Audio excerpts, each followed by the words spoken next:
sans inquiétude, sous son manteau de grâce, au ciel,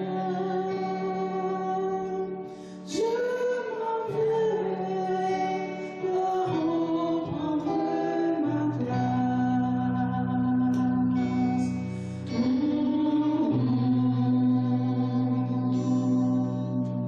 Inonde de l'amour de mon sauveur, des vagues de fraîcheur, déferlent dans mon Dieu marche. Que tu mènes une vie de piété. Pourquoi? Parce que la promesse est un engagement ferme. Amen. Est un engagement ferme. Alors ce matin, nous allons essayer un peu de pouvoir passer au travers de ces promesses, de rappeler chacun d'entre nous, s'en souvenir que c'est ces promesses, que ce sont tes promesses que Dieu t'a faites. Et Dieu va encore plus loin. La Bible dit que nous sommes les enfants d'Abraham par la foi. Amen. Et donc les promesses d'Abraham sont les nôtres. Amen. Les promesses de prospérité, les promesses de bénédiction, les promesses de vie éternelle. Amen. Les promesses d'être la tête et non la queue. Amen. Les promesses d'être la tête et non la queue. Ces promesses-là sont les tiennes. Amen. Et nous devons les rappeler à Dieu. Amen. Tu as dit, Seigneur, nous serons la tête et non la queue. Pourquoi les choses vont de travers? Je vais vous dire une chose. Dieu nous avait dit, il y a 10 ans de cela, qu'on devait être à Laval.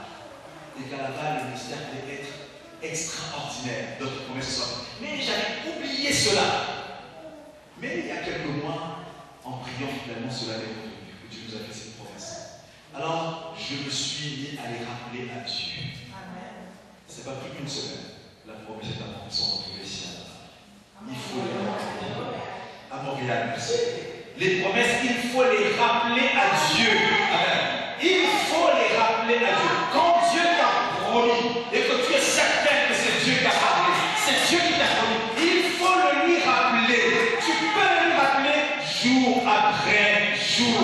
Tu ne lui embêtes pas. Amen. Dieu veut que nous puissions lui parler. Rappelle-le-lui, Seigneur, en telle année. Vous savez, quand Dieu nous donne des prophéties, ayez des cahiers notés à telle heure, voilà la promesse que Dieu m'a faite, voilà ce que le Saint-Esprit m'a dit. Amen. Et quand tu sors ces cahiers, ah mais Dieu Seigneur, je t'avais dit ceci, à telle heure, je n'ai pas oublié. Amen. Le lui rappelle. Le lui rappelle. Dieu attend que tu lui rappelles. Pourquoi? Lorsque nous rappelons les promesses à Dieu, nous montrons à Dieu que nous tenons à ses promesses. Que ces promesses sont précieuses, importantes pour nous, que nous y sommes attachés. Amen. Que nous y sommes attachés. Si nous ne lui rappelons pas, n'en parlons pas, c'est comme si c'était sans importance pour nous. Et quand Dieu voit que ce qu'il a dit, ce qui est de sa parole, sorti de sa bouche, nous y attachons pas à l'importance, Dieu aussi finit par négliger. Regardez. Dieu a dit aux Hébreux, comme vous n'avez pas persévéré dans mon alliance, moi non plus, je n'ai pas persévéré. Et pourtant, lorsque nous regardons cette alliance, l'ancienne alliance, il y a beaucoup de promesses dans cette alliance. Lorsque nous regardons Lévitique, les promesses, quand on parle sur la tête et non la queue, c'est dans l'ancienne alliance que cette promesse se trouve. Amen. Et donc, nous voyons beaucoup de promesses. Lorsque nous regardons cette alliance, c'est beaucoup d'engagement de la part de Dieu. Amen. Beaucoup d'engagement de la part de Dieu. Les promesses de Dieu à l'égard du peuple hébreu, à l'égard du peuple juif. Mais nous constatons une chose, que certaines de ces promesses ne se sont pas du tout accomplies. Pourquoi? Parce que Dieu rappelle dans Hébreux, comme vous n'avez pas persévéré dans l'alliance, moi non plus je n'ai pas persévéré dans les engagements que j'ai pris à votre égard, dans ce que j'ai promis d'accomplir à votre égard. Comme vous n'avez pas persévéré, donc vous avez négligé, vous avez mis de côté, moi aussi, qu'est-ce que j'ai fait?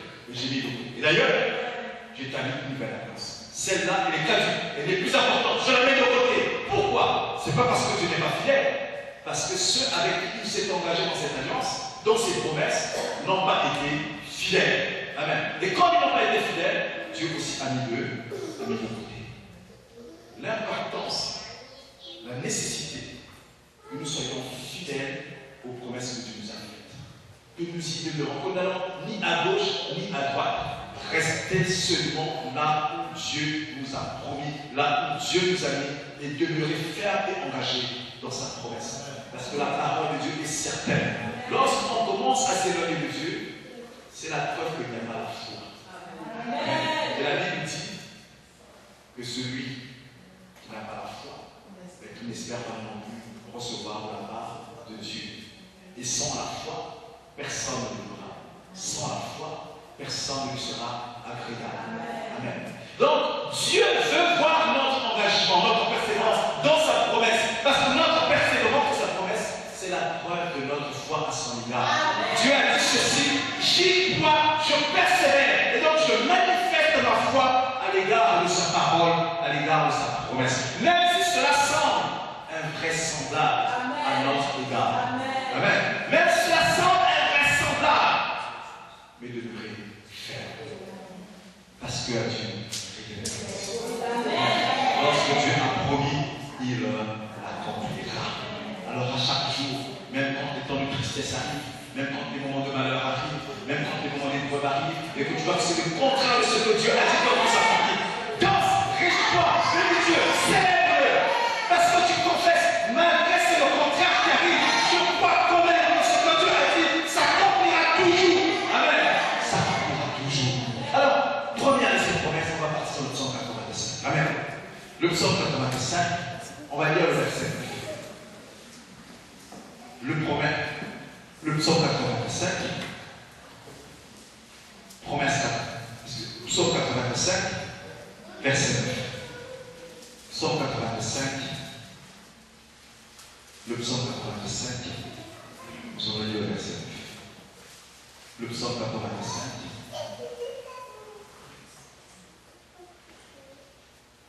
Le psaume 85, au verset 9. Je lis l'entier. J'écouterai ce que dit Dieu l'Éternel, car il parle de paix à son peuple et à ses fidèles, pour qu'ils ne retombent pas dans la folie. Amen. L'une des promesses que Dieu a faites à son peuple, c'est la paix. Amen. C'est la paix. Dieu nous conduira dans la paix. Donc même quand le monde est troublé, même quand les choses que Dieu a dit dans l'Apocalypse s'accompliront à la fin des temps, et nous sommes à la fin des temps, pour nous qui sommes enfants de Dieu, la Bible nous rappelle que nous les vivrons dans la paix. Pendant que le monde sera troublé, pendant que les païens seront troublés face à ces événements qui s'accompliront et qui ont commencé à s'accomplir, nous les enfants de Dieu, nous serons dans la paix.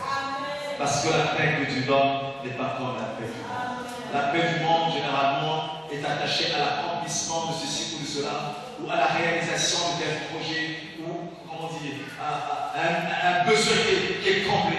Mais nous, ce n'est pas le cas. Que le besoin soit comblé ou pas, nous avons quand même la paix en Jésus. Parce que notre paix ne dépend pas des choses matérielles, notre paix ne dépend pas du monde, notre paix dépend de Jésus-Christ. Amen. Notre paix dépend de Jésus. Et Jésus nous rappelle ici que nous serons dans la paix. Il nous parle de paix. C'est un Dieu de paix. Et comme c'est un Dieu de paix, les enfants aussi de Dieu seront des enfants de paix. Quand bien même que le monde sera troublé, quand bien même que tu es confronté à la justice, quand bien même que tu es attaqué, quand bien même que l'ennemi se lève, quand bien même que tu espères en Dieu, mais que la chose n'arrive pas, Dieu dit, sois en paix. Sois en paix parce qu'il est au contrôle. Pourquoi tu parles de paix? Parce que Dieu est tout puissant, parce que le maître est dans les circonstances. Amen. Je lisais un passage courant cette semaine. Et Dieu dit dans ce passage, nous savons, vous savez, lorsque nous regardons l'univers est fini. Amen. L'univers, c'est tellement, on n'arrive pas à cerner l'univers. Amen. Et lorsque nous regardons l'univers, les scientifiques disent que l'univers est en expansion constante. Donc on peut dire que l'univers connaît une expansion exponentielle. C'est-à-dire que ça ne finit pas. Amen. Ça ne finit pas. Mais pourtant la Bible dit ceci, que Dieu est plus grand que l'univers. Amen. Dieu est plus grand que l'univers. Il est infini. Il n'a pas de commencement. Il n'a pas de fin. Et il est tout puissant. Amen. Il est tout puissant. Jésus est tout puissant. Quand Jésus parle de paix à ses enfants,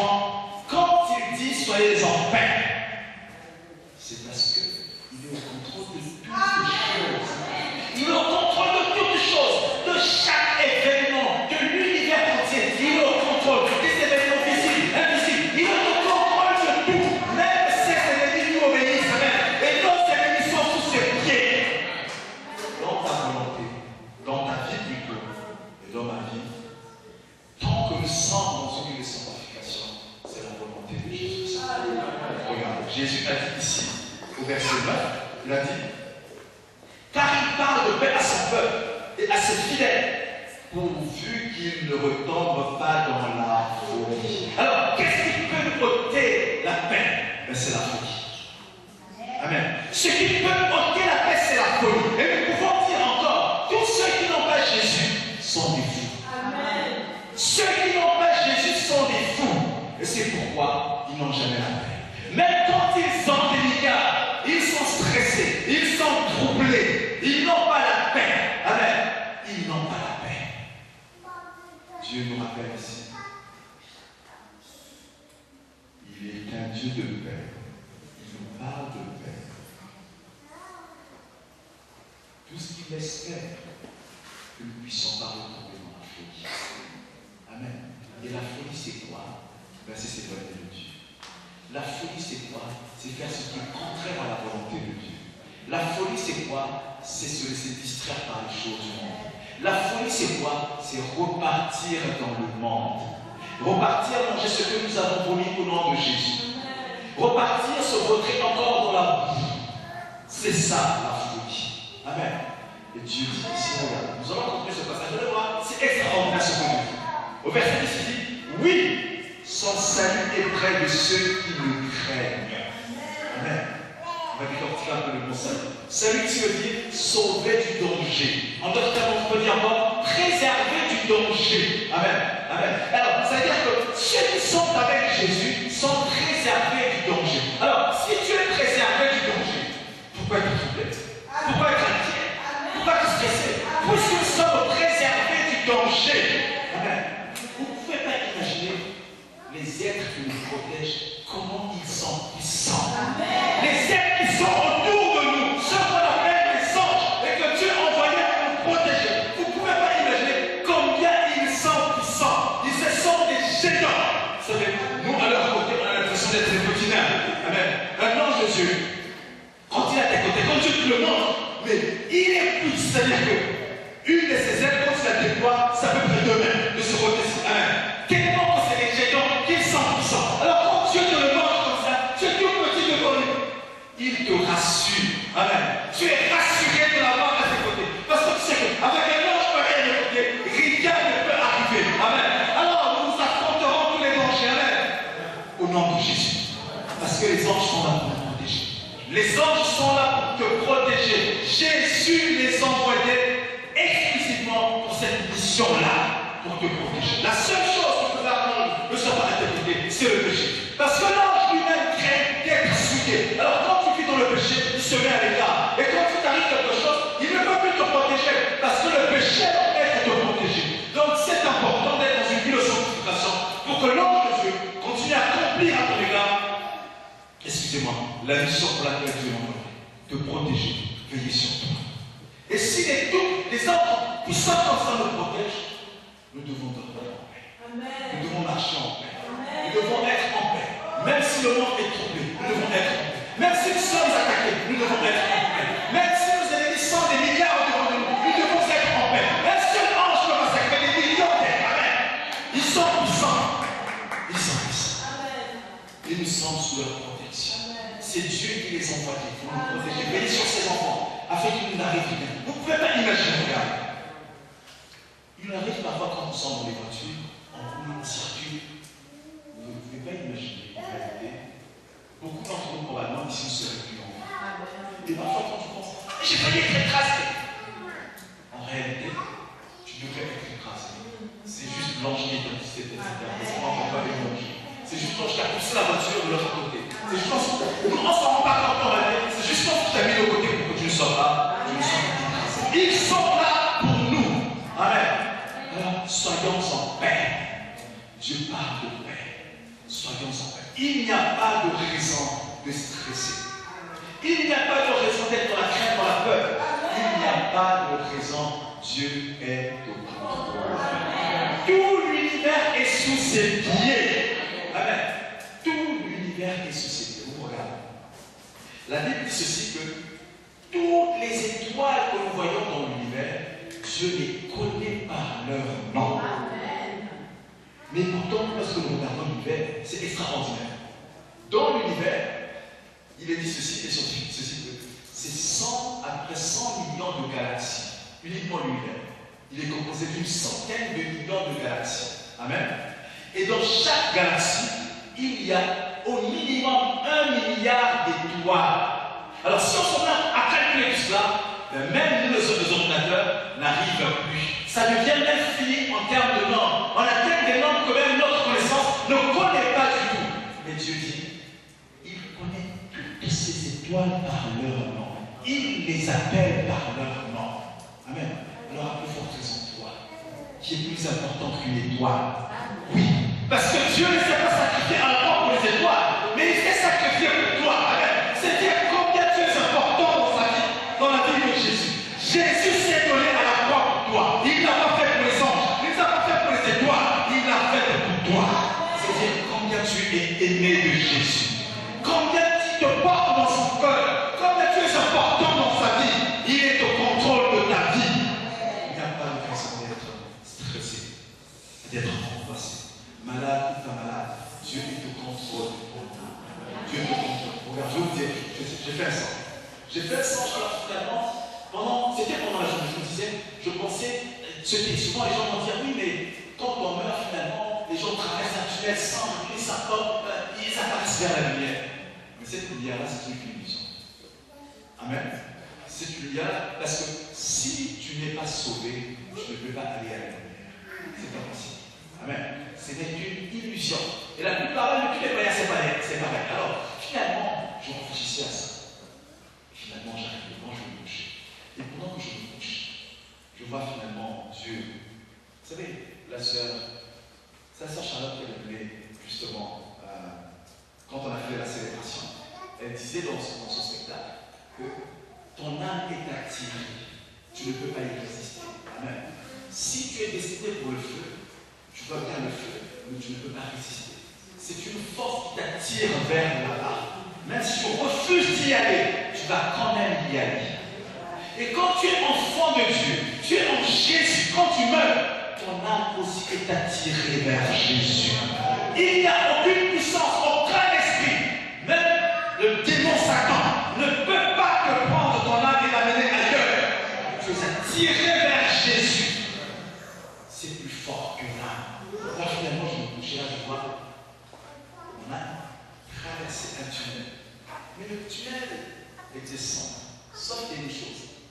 Autour de moi, je rayonnais la lumière. Amen. Je rayonnais la lumière. Et là, finalement, je ne savais pas ce que je sentais juste mon âme était attirée quelque part. Mais je ne savais pas. Mais je savais que mon âme dégageait la lumière. Et finalement, à un moment, donc, moi sur le lit, je vois dans le mensonge, et ma conscience dans mon lit s'éteint. Et finalement, j'entends le Seigneur dire, ne t'inquiète pas, je suis au contrôle. Amen. Dieu est au contrôle. Nous, les enfants de Dieu, Dieu est au contrôle de nos vies. Dieu a voulu juste me montrer que lorsque nous mourons enfants de Dieu, quand on dit le paradis est sous terre, le paradis est réellement sous la terre, il n'est pas au ciel. Amen. Le paradis est sous la terre, il n'est pas au ciel. Amen. Et cette vision-là, mon âme était sous la terre, mais il dégageait la lumière. Amen. Et quand nous mourons enfants de Dieu, Dieu est au contrôle. Et lorsque Dieu m'a parlé, je sentais que la voix me parlait venait du ciel. Mais elle traversait complètement la terre. Et sous la terre, mon âme l'entendait. Amen.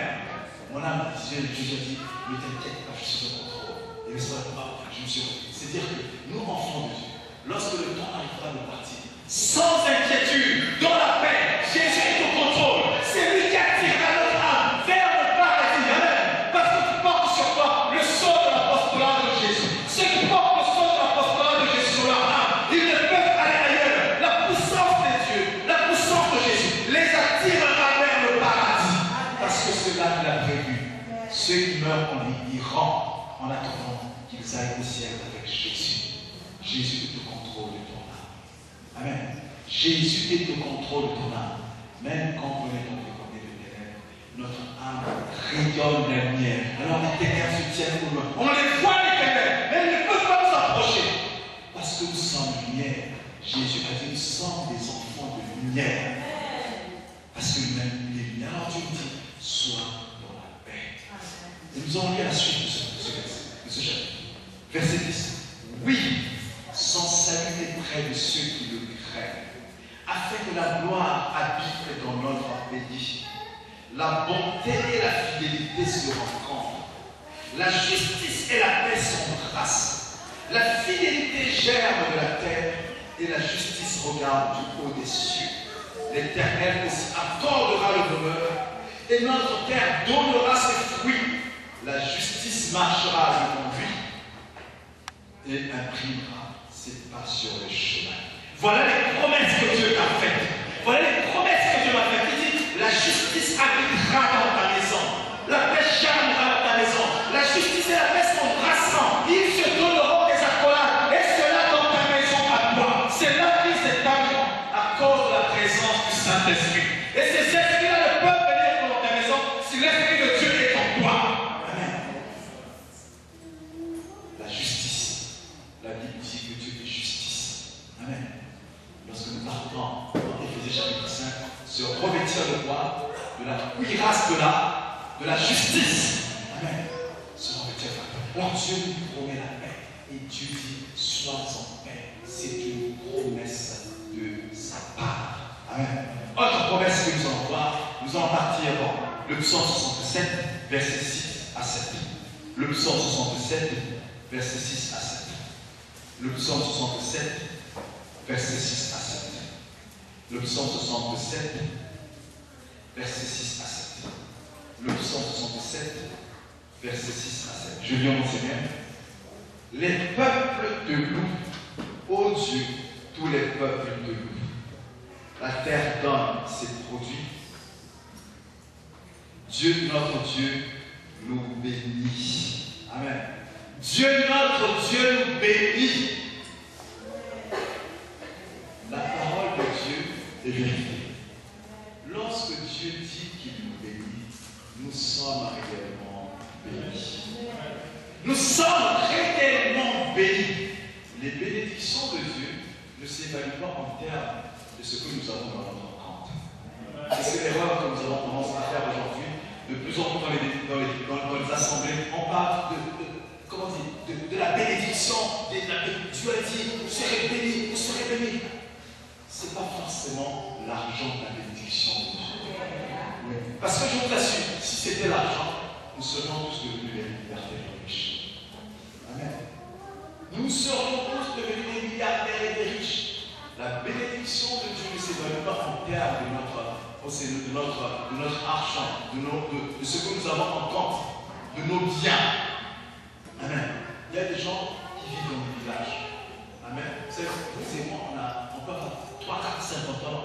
Il y a des gens, c'est toujours le même devant notre porte. Ils vivent dans le village. Le portant sont déchirés. Amen. Mais pourtant, il est béni de Dieu. Et pourtant, il est béni de Dieu. Et Dieu dit qu'il nous bénit. C'est une promesse de sa part. Tu es béni. Amen. Quand même tu n'as rien, tu es béni. La bénédiction de Dieu n'est pas forcément parce que tu as échoué à l'examen que tu n'es pas béni. Non. Amen. Connaître Jésus, c'est la plus belle bénédiction. Amen. On avait fait une étude biblique sur la richesse. Et la conclusion de cette étude biblique était que Jésus, c'est lui notre richesse. Et quand nous avons Jésus, nous sommes immensément riches. Amen. Nous sommes immensément riches. Quand tu as Jésus dans ta vie, ça veut dire que tu es riche dans les choses spirituelles. Oh, la richesse que nous devons rechercher, ce n'est pas la richesse matérielle. Parce que la richesse matérielle, elle va rester. C'est les richesses spirituelles que nous devons rechercher. Nous devons être riches dans les choses spirituelles. Si tu es pauvre dans les choses spirituelles, cela représente un danger pour ton âme. Jésus n'a pas dit, soyez riches dans le bien matériel. Il a dit sa parole. Soyez riches dans les choses spirituelles. Lorsque nous travaillons pour le ventre, bien entendu, on peut s'enrichir matériellement. Mais Dieu dit, ce n'est que pour le ventre. Amen. Donc on peut même dire ceci, que ce n'est que vanité. Parce que ça n'emmènera nulle part. Amen. Nu, on arrive au ventre. Quand le temps de partir, on te mettra juste, encore par pudeur, on va t'habiller et te mettre dans une boîte. Et puis on te met dans la terre. Amen. C'est même le retour des pharaons quand on les enterre. leurs enfants, leurs biens. C'est pourquoi on était construit ces pyramides. Parce que dans ces pyramides, chez les parents, ils pensaient qu'ils allaient dans leur monde, c'est vrai. Mais en allant dans leur monde, ils auront besoin de tous ces biens-là. Alors quand on les enterrait, les parents, on mettait dedans la femme, on mettait dedans les enfants, on mettait dedans les serviteurs. On prenait tout ce bien qu'il avait comme si tout le mobilier de sa maison, on lui créait une petite maison dedans, on mettait tous ses biens sans nom. Mais en réalité, cela ne sert absolument à rien.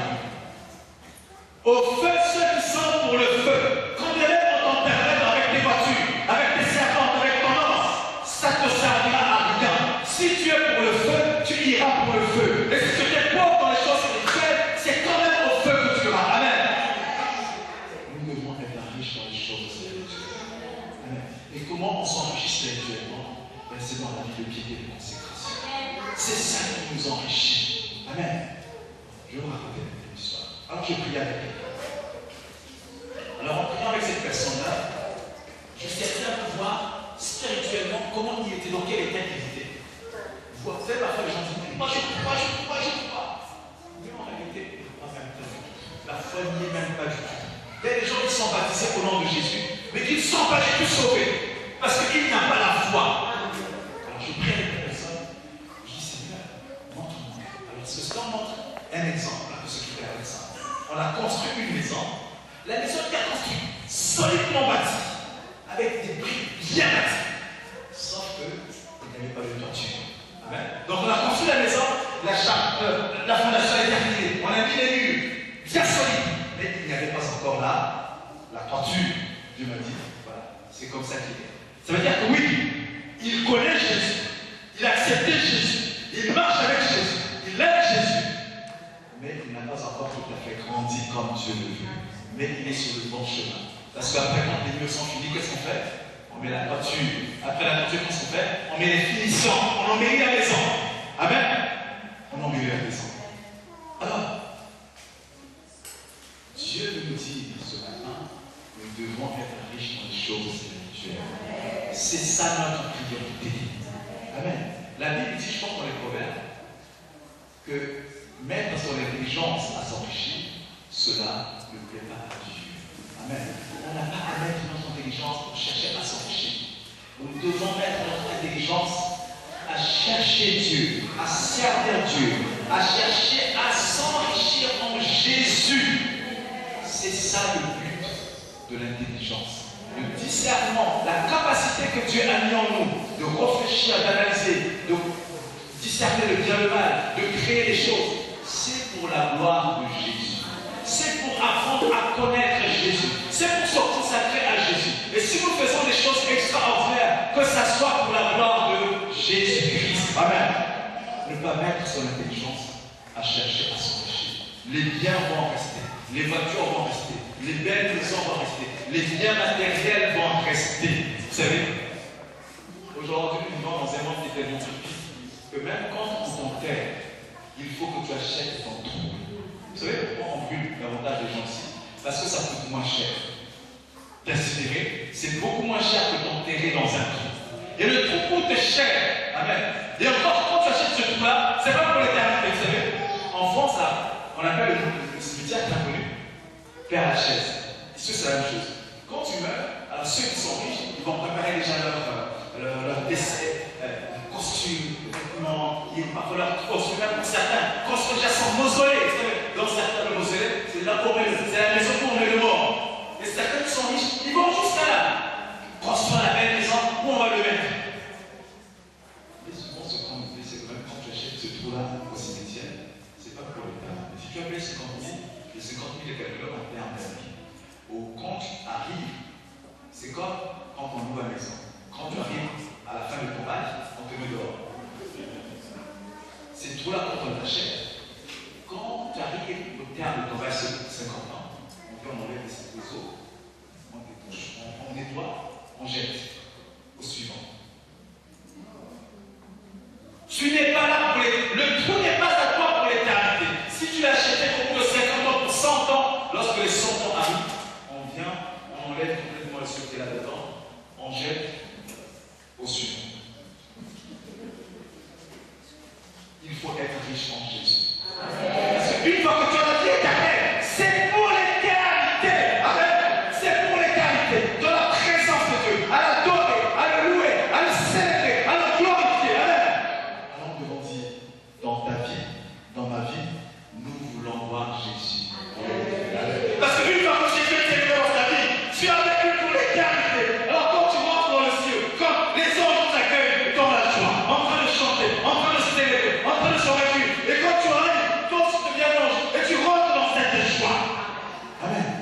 une joie pour l'éternité. C'est à cela que Dieu, il a dit, là où tu es, même si tu n'as pas la voiture, même si tu n'as pas la femme, même si tu n'as pas l'enfant, même si tu n'as pas la maison, tu es quand même béni de Jésus. Amen. Tu es quand même béni de Jésus. Tu es quand même béni de Jésus. Oui. Malgré le fait que tu n'as rien et que tu n'es rien pour le monde, mais tu es quand même béni de Jésus. Parce que Jésus te connaît. Amen. Parce que Jésus te connaît. Alors Dieu dit que nous sommes